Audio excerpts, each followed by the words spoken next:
Georg Wilhelm Friedrich Hegel, 1770 to 1831, was a German philosopher who remains one of the most influential figures in Western philosophy.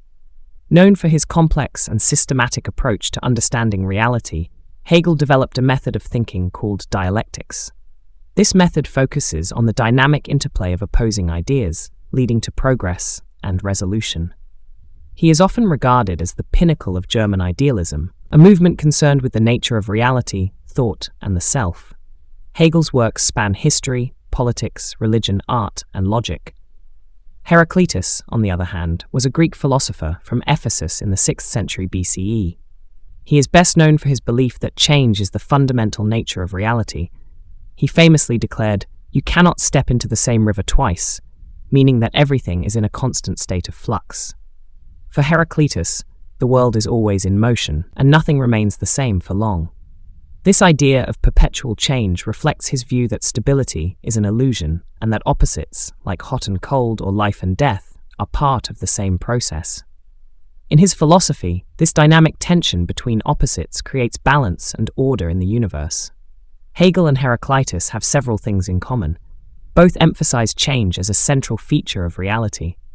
Heraclitus's declaration, "You cannot step into the same river twice," symbolizes his belief that all things are in constant flux.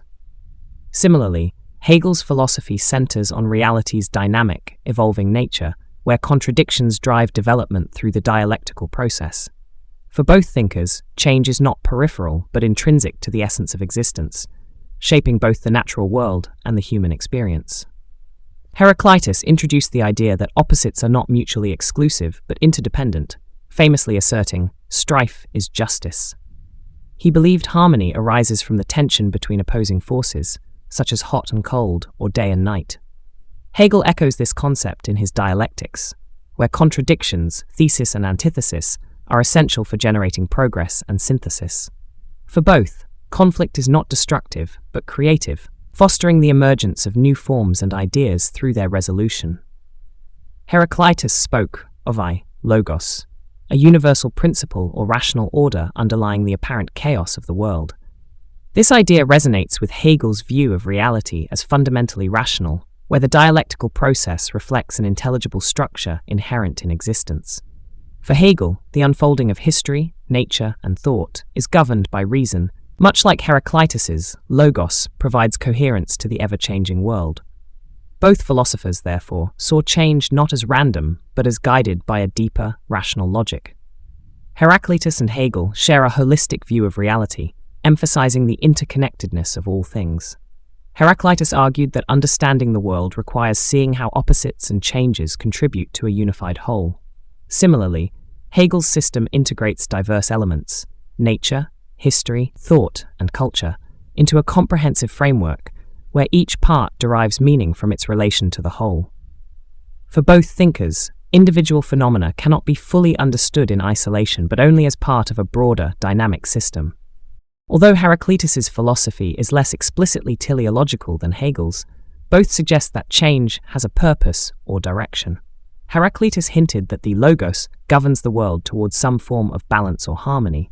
Hegel, in contrast, explicitly framed change as a teleological process, culminating in the realization of freedom and self-consciousness in the absolute.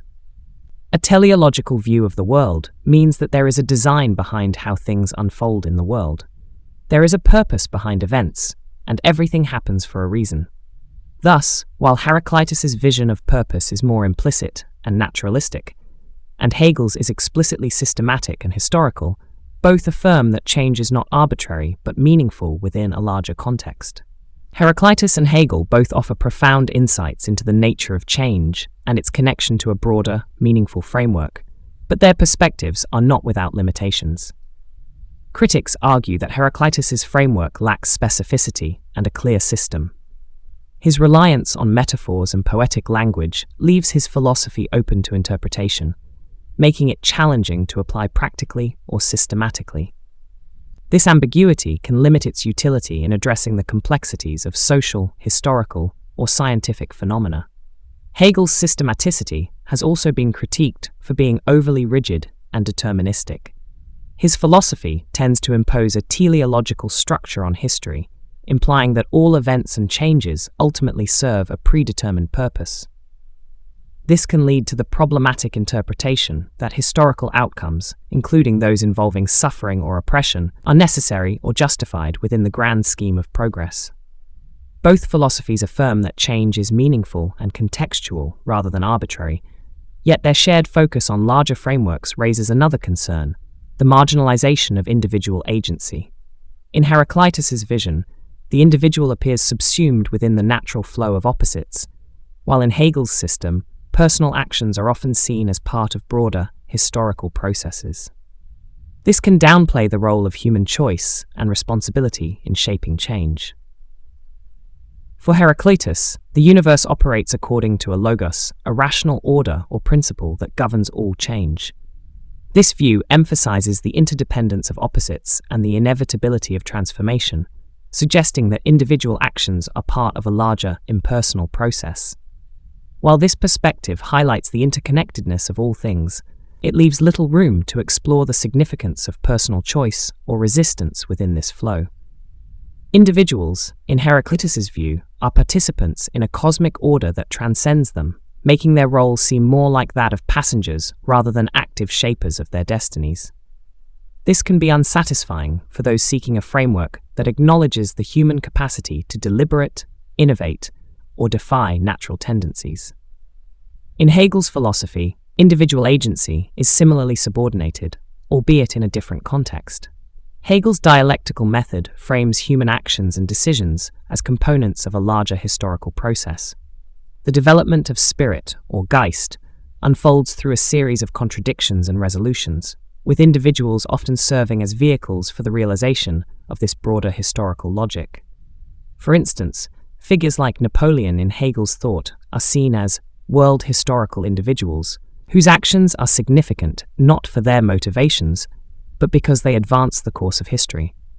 This systemic approach can diminish the autonomy of everyday individuals, portraying their choices as largely determined by the historical stage they occupy. While Hegel acknowledges that individuals contribute to history, their contributions are often framed as subordinate to the inexorable march of spirit, leaving little room for a robust account of personal agency or ethical responsibility outside the dictates of historical necessity. Thus, while both thinkers offer valuable perspectives on the meaningfulness of transformation, their approaches may fall short in addressing the practical and ethical dimensions of change as it relates to individual lives and decisions.